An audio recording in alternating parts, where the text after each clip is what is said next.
ನಾನು ಹೋಗ್ತಾ ಇದ್ದೀನಿ ನಮ್ಮ CBR 650R ಇನ್ನು ಫಸ್ಟ್ ಸರ್ವಿಸ್ಗೆ. So my dear friends, confusion ಇರುತ್ತೆ ತುಂಬ ಜನಕ್ಕೆ BMC ಏರ್ ಫಿಲ್ಟ್ರು ಅಥವಾ ಯಾವುದಾದ್ರೂ ಫ್ರೀ ಫ್ಲೋ ಏರ್ ಫಿಲ್ಟ್ರ್ ಹಾಕ್ಸೋದಾ ಬೇಡವಾ ಅಂತ. PPF ಅಲ್ಲಿ ಅಪ್ಲಿಕೇಶನ್ ಮಾಡಬೇಕಾದ್ರೆ ಅವರು ಬ್ಲೇಡ್ ಹಾಕ್ತಾರೆ. ಸೊ ಆ ಬ್ಲೇಡ್ ಹಾಕಬೇಕಾದ್ರೆ 100% ನಿಮಗೆ ಕ್ಲಿಯರ್ ಕೊಟ್ಟ ಮೇಲೆ ಸ್ಕ್ರ್ಯಾಚ್ ಆಗೇ ಆಗುತ್ತೆ. So this is the BMC air filter. Change ಮಾಡ್ತಾರೆ ಎಲ್ಲ ಫೈನಲ್ ಮಾಡಿದ್ರೆ ನಿಮಗೆ ಹತ್ತತ್ರ. So hello guys, very good morning and welcome back to my channel. It's a beautiful Monday morning and ನಾನು ಹೋಗ್ತಾ ಇದ್ದೀನಿ ನಮ್ಮ CBR 650R ಇನ್ನು ಫಸ್ಟ್ ಸರ್ವಿಸ್ಗೆ.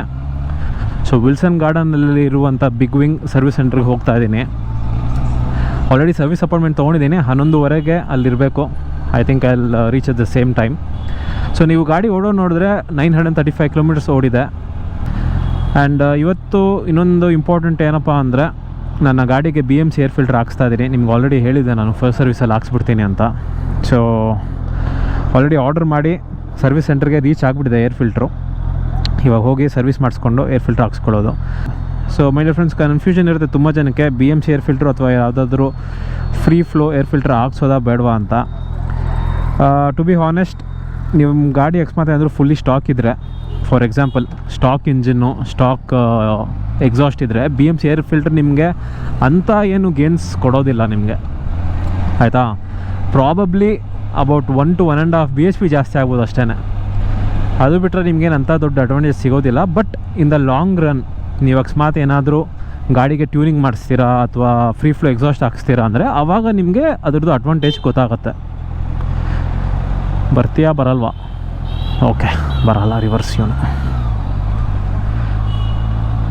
As long as your engine and exhaust ಈ ಸ್ಟಾಕ್, ನಿಮಗೆ BMC ಏರ್ ಫಿಲ್ಟ್ರಿಂದ ಅಂಥ ದೊಡ್ಡ ಅಡ್ವಾಂಟೇಜ್ ಏನು ಸಿಗೋಲ್ಲ. But there are a few small advantages. ದೊಡ್ಡ ಅಡ್ವಾಂಟೇಜ್ ಅಲ್ಲ, ಚಿಕ್ಕ ಚಿಕ್ಕ ಅಡ್ವಾಂಟೇಜಸ್ ಇದೆ. ಅದೇನಪ್ಪ ಅಂದರೆ, ಫಸ್ಟ್ ಬಂದುಬಿಟ್ಟು it is maintenance free. So basically ಈ ಏರ್ ಫಿಲ್ಟರ್ಸ್ ಎಲ್ಲ 1 lakh ಕಿಲೋಮೀಟ್ರ್ ತನಕ ಓಡುತ್ತೆ. ಬಟ್ ಇನ್ ಬಿಟ್ವೀನ್ ಯಾವಾಗಾದರೂ ಒಂದು 20,000 ಕಿಲೋಮೀಟ್ರು ಅಥವಾ 25,000 ಕಿಲೋಮೀಟ್ರಿಗೆ ಒಂದು ಸತಿ ಅದನ್ನು ತೆಗೆದು ಕ್ಲೀನಿಂಗ್ ಮಾಡಿ ಮತ್ತೆ ಹಾಕಬೇಕಾಗತ್ತೆ ಅಷ್ಟೇ. ಅದು ಬಿಟ್ಟರೆ ನಿಮಗೆ ಪ್ರತಿ ಸರ್ವಿಸಲ್ಲೂ ಚೇಂಜ್ ಮಾಡಬೇಕಾಗಿರೋ ಅವಶ್ಯಕತೆ ಇಲ್ಲ. ಆ್ಯಂಡ್ ಸ್ಟಾಕ್ ಏರ್ ಫಿಲ್ಟರ್ ಏನಿರುತ್ತಲ್ಲ, that is a paper air filter. But BMC K&N ಅವ್ರ any other performance air filter ಏನಿರುತ್ತೆ ಅದು ಬಂದುಬಿಟ್ಟು ನಿಮಗೆ ಕಾಟನ್ ಏರ್ ಫಿಲ್ಟರ್ ಇರುತ್ತೆ. ಪೇಪರ್ ಏರ್ ಫಿಲ್ಟರ್ಗಿನ ನಿಮಗೆ ಕಾಟನ್ ಏರ್ ಫಿಲ್ಟ್ರು ಫಿಲ್ಟ್ರೇಷನ್ ಚೆನ್ನಾಗಿರುತ್ತೆ. ಸೊ ಈ ಡಸ್ಟ್ ಫಿಲ್ಟ್ರೇಷನ್ ಎಲ್ಲ ತುಂಬ ಚೆನ್ನಾಗಿ ಮಾಡುತ್ತೆ. ಆ್ಯಂಡ್ ನಿಮಗೆ ಮಿಡ್ ರೇಂಜಲ್ಲಿ ನಿಮಗೆ ಥ್ರಾಟಲ್ ರೆಸ್ಪಾನ್ಸ್ ಬಂದುಬಿಟ್ಟು it will be much more crispier. So these are the advantages of BMC air filter. So ನೀವು ಡಿಸೈಡ್ ಮಾಡಿ ನಿಮ್ಮ ಗಾಡಿಗೆ BMC ಹಾಕ್ಸ್ಬೇಕಾ ಬೇಡವಾ ಅಂತ. If you are modifying your bike then definitely yes. If you are keeping it stock then ಒಂದ್ಸತಿ ಯೋಚನೆ ಮಾಡಿ. 7,500 ರೂಪಾಯಿ ಆಗುತ್ತೆ BMC ಏರ್ ಫಿಲ್ಟ್ರು ಹಾಕ್ಸೋದಾ ಬೇಡವಾ ಅಂತ. ಆ್ಯಂಡ್ ಅದಲ್ಲದೆ ತುಂಬ ಜನ ಕೇಳ್ತಾ ಇದ್ರಿ ಗಾಡಿಗೆ PPF ಮಾಡಿಸಲ್ವಾ ಅಂತ. ಸೊ ಮೈ ಡಿಯರ್ ಫ್ರೆಂಡ್ಸ್, ನೀವು ಇನ್ಸ್ಟಾಗ್ರಾಮಲ್ಲಿ ನಾನು ಫಾಲೋ ಮಾಡ್ತಾ ಇದ್ದರೆ ನೀವು ಆಲ್ರೆಡಿ ನೋಡ್ತೀರಾ, ನನ್ನ ಗಾಡಿಗೆ ಗ್ರಫೀನ್ ಕೋಟಿಂಗ್ ಅಂತ ಮಾಡಿಸಿದ್ದೀನಿ. ಸೊ PPF ನಾನು ಮಾಡಿಸೋದಿಲ್ಲ.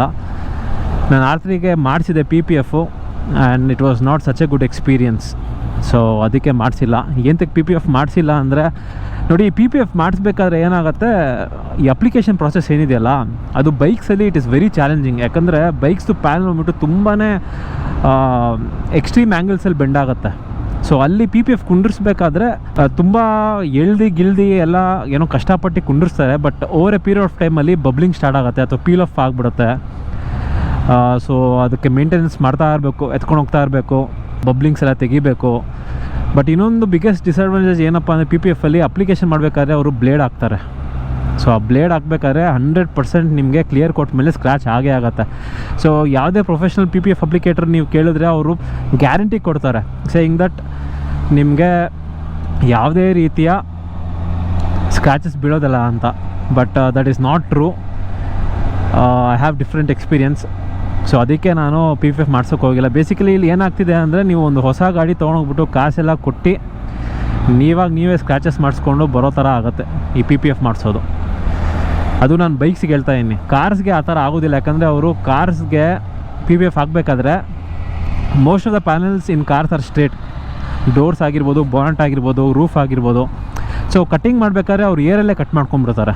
ಏರಲ್ಲಿ ಕಟ್ ಮಾಡಿಕೊಂಡು ಆಮೇಲೆ ಪ್ಯಾನಲ್ಸ್ ಮಧ್ಯದಲ್ಲಿ ಟಕಿನ್ ಮಾಡ್ತಾರೆ. PPFಲ್ಲಿ ಒಂದು ದೊಡ್ಡ ಅಡ್ವಾಂಟೇಜ್ ಇದೆ. ಏನಪ್ಪ ಅಂದರೆ, ಅದು ನಿಮಗೆ ಹೈವೇಲಿ ಓಡಿಸ್ಬೇಕಾದ್ರೆ ಈ ಸ್ಟೋನ್ ಚಿಪ್ಪಿಂಗ್ ಎಲ್ಲ ತುಂಬಾ ಎಕ್ಸ್ಟೆಂಡ್ಗೆ ಅವಾಯ್ಡ್ ಮಾಡುತ್ತೆ. ಅದು ಸೆರಾಮಿಕ್ ಕೋಟಿಂಗಲ್ಲಿ ನೀವು ಅವಾಯ್ಡ್ ಮಾಡೋಕ್ಕಾಗಲ್ಲ. ಬಟ್ ದೆನ್ ಅಗೇನ್ ಯಾಕೋ ಆ ಮೇಂಟೆನೆನ್ಸ್ ಪ್ರಾಸೆಸ್ಸು ಮತ್ತು ಆ ಬ್ಲೇಡ್ ಹಾಕೋದು ಇದನ್ನೆಲ್ಲ ನೋಡಿದ್ರೆ I thought I can do without PPF ಅಂತ ಅನಿಸ್ತು. ಅದಕ್ಕೆ ಈ ಸತಿ ಗ್ರಫೀನ್ ಕೋಟಿಂಗ್ ಮಾಡಿಸಿದ್ದೀನಿ. ಆ್ಯಂಡ್ ಈ ಗ್ರಫೀನ್ ಕೋಟಿಂಗ್ ಏನಪ್ಪ ಅಂದರೆ this is the next level of ceramic coating. So basically ನಿಮಗೆ ಸೆರಾಮಿಕ್ ಕೋಟಿಂಗ್ ಏನೇನು ಅಡ್ವಾಂಟೇಜ್ ಕೊಡುತ್ತಲ್ಲ ಅದಕ್ಕಿಂತ ಒಂದು ಸ್ವಲ್ಪ ಜಾಸ್ತಿ ಅಡ್ವಾಂಟೇಜಸ್ಸೇ ಕೊಡುತ್ತೆ ಗ್ರಫೀನ್ ಕೋಟಿಂಗು. ಸೊ ಆ ಶೈನು ಎಸ್ಪೆಷಲಿ ಈ ಸೆರಾಮಿಕ್ ಆ್ಯಂಡ್ ಗ್ರಫೀನ್ ಕೋಟಿಂಗಲ್ಲಿ ಹೈಲೈಟ್ ಬಂದುಬಿಟ್ಟು, ನನ್ನ ಗಾಡಿ ಬೇರೆ ರೆಡ್ ಕಲರ್ ಅಲ್ವಾ, ಇವಾಗ ಇನ್ನಷ್ಟು ಪಾಪ್ ಆಗ್ತಾಯಿದೆ. ಆ್ಯಂಡ್ ಹೈಡ್ರೋಫೋಬಿಕ್ ಎಫೆಕ್ಟ್ ಇರುತ್ತೆ. ಹೈಡ್ರೋಫೋಬಿಕ್ ಎಫೆಕ್ಟ್ ಅಂದರೆ ನೀರು ಬಿದ್ದರೂ ಅದ್ರ ಮೇಲೆ ನಿಲ್ಲೋದಲ್ಲ, ಹಾಗೆ ಜಾರು ಬಿಡುತ್ತೆ, ಬೀಡಿಂಗ್ ಎಫೆಕ್ಟ್ ಇರುತ್ತೆ. ಸೊ ನೆನ್ನೆ ನಾನು ಮಳೇಲಿ ಓಡಿಸ್ಕೊಂಬಂದಲ್ಲ, ನೀವು ನೋಡ್ಬೋದು ಗಾಡಿ ಮಳೇಲಿ ಓಡಿಸಿರೋ ಥರ ಇಲ್ಲವೇ ಇಲ್ಲ. ಯಾಕಂದ್ರೆ ನೋಡಿ ಎಷ್ಟೇ ನೀಟಾಗಿದೆ, ನೀರು ಪೇಂಟ್ ಮೇಲೆ ಇರೋಕ್ಕೆ ಬಿಡಲ್ಲ ಈ ಗ್ರಫೀನ್ ಕೋಟಿಂಗ್ ಅವ್ರ ceramic coating. That is one of the biggest advantage. So ಆ ಗ್ಲಾಸ್ ಏನಿರುತ್ತಲ್ಲ ಅದನ್ನು ಪ್ರಿಸರ್ವ್ ಮಾಡೋಕ್ಕೆ ಹೆಲ್ಪ್ ಮಾಡುತ್ತೆ. ಸೊ ಇನ್ನು I hope you have got clarity ನಾನು ಎಂತಕ್ಕೆ PPF ಮಾಡಿಸಿಲ್ಲ ಅಂತ. ಸೊ ನೀವು ನೋಡ್ಬೋದು ಮೆಜೆಸ್ಟಿಕ್ಕಲ್ಲಿದ್ದೀನಿ ಆ್ಯಂಡ್ ಸಿಕ್ಕಾಪಟ್ಟೆ ಟ್ರಾಫಿಕ್ ಗುರು. Most probably I will be late, ನೋಡೋಣ. ಸೊ ಎನಿವೇಸ್ ಬನ್ನಿ ಸರ್ವಿಸ್ ಸೆಂಟರ್ ಹತ್ರ ಹೋಗ್ಬಿಟ್ಟು ಮತ್ತೆ ಸಿಗೋಣ. ಆಲ್ರೈಟ್ ಮೈ ಡಿಯರ್ ಫ್ರೆಂಡ್ಸ್, ಬಂದ್ಬಿಟ್ವಿ ಸರ್ವಿಸ್ ಸೆಂಟ್ರ್ ಹತ್ರ.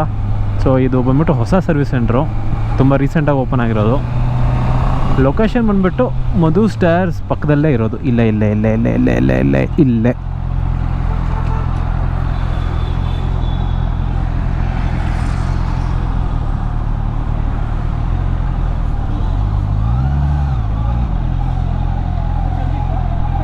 ಹಿಂದೆಯಿಂದನಾ?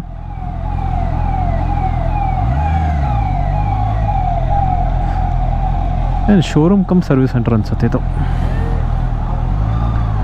ಸೊ ಒಂದು ಅಡ್ವಾಂಟೇಜ್ ಏನಂತಂದರೆ ಇಲ್ಲೇ ಪಕ್ಕದಲ್ಲೇ ಮಧುಸ್ ಇದೆ. ಟೈರ್ ಗೇರ್ ಬೇಕಂದರೆ ಪಕ್ಕದಲ್ಲೇ ತೊಗೊಂಡು ಇಲ್ಲ ಪಕ್ಕದಲ್ಲೇ ಹಾಕ್ಸ್ಕೊಂಡು ಮನೆಗೆ ಹೋಗ್ಬೋದು.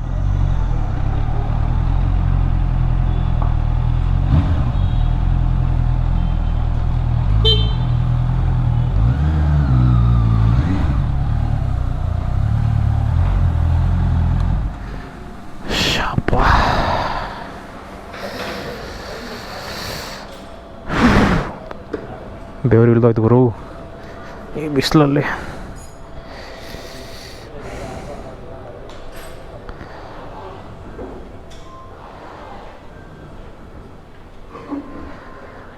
ಮೇಡಮ್ ಸಂಜಯ್,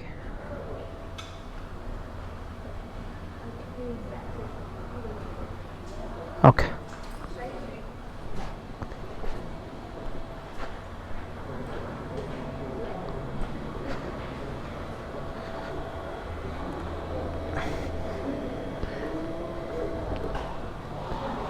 ಸಂಜಯ್ ಅಲ್ಲ? ಹಾಂ, ರಂಜನ್ ಅಂತ. BMC ಬಂತು ಸರ್ ಅದು?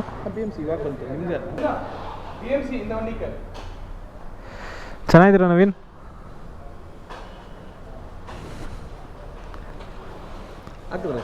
ನಟ್ಟು ಹಾಕಿದ್ದೀನಿ, ಅದು ನೋಡಿ ಓಕೆನಾ ಅಂತ.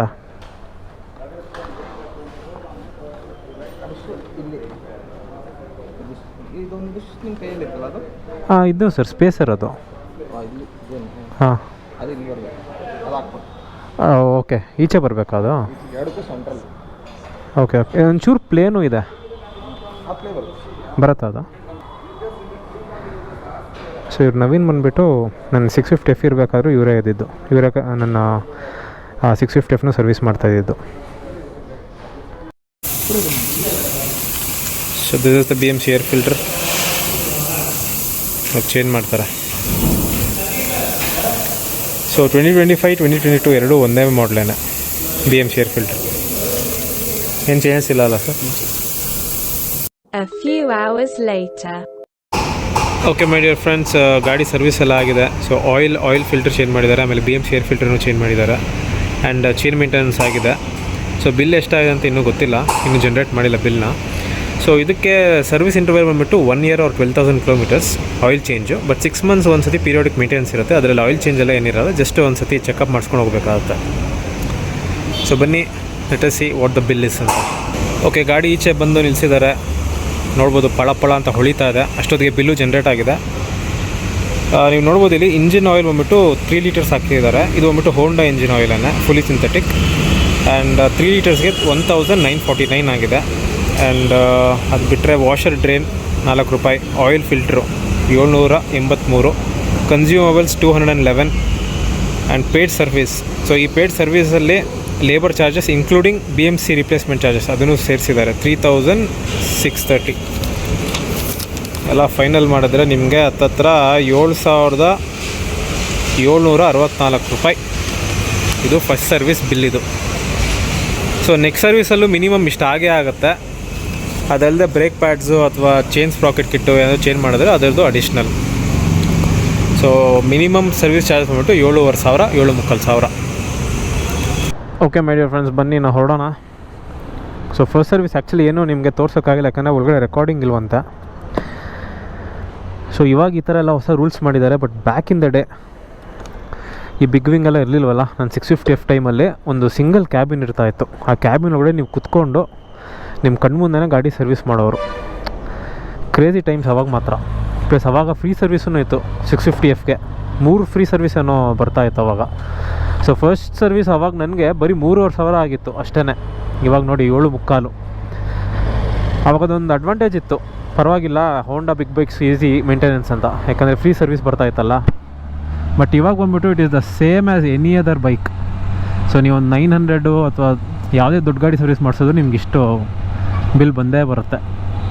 ಮತ್ತು ಇನ್ನು ಈ BMC ಏರ್ ಫಿಲ್ಟ್ರು ಇವಾಗ ಹಾಕ್ಸಿದ್ದೀನಲ್ಲ, ಸೊ ಇದು ಆ್ಯಕ್ಚುಲಿ ಇದ್ರದ್ದು ಡಿಫ್ರೆನ್ಸ್ ಗೊತ್ತಾಗಬೇಕಂದ್ರೆ ಒಂದು 15-20 ಕಿಲೋಮೀಟರ್ಸ್ ಓಡಿಸ್ಬೇಕು. ಯಾಕಂದರೆ ECU ಕ್ಯಾಲಿಬ್ರೇಟ್ ಮಾಡ್ಕೋಬೇಕು ಫ್ರೀ ಏರ್ ಫ್ಲೋನ. ಅದಾದಮೇಲೆ ಡಿಫ್ರೆನ್ಸ್ ಗೊತ್ತಾಗುತ್ತೆ. ಸೊ ಇನ್ನು ಅಷ್ಟೇ my dear friends, thank you so much for watching. I hope this vlog was helpful. So I'll see you in the next one.